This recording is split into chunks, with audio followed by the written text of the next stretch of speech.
Hello everyone, my name is Kylie and my speech title is My Dream Job. I have two dream jobs in my mind. First is to become a soldier and second is to become a police officer. To become a police officer or soldier is very hard, but it is very important in our community. If I become a police officer or soldier, I can help many people and be loyal to my country.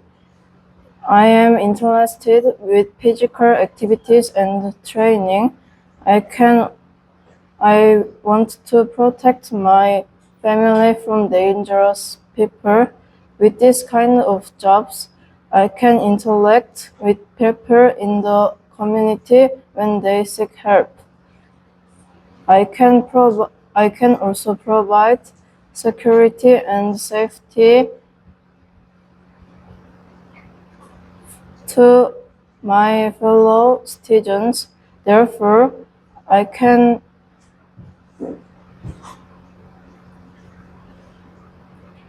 Therefore, if I become a police officer or soldier, I can help many people. My dreams are very dangerous, but I will never give up. Thank you for listening to my speech. Bye bye.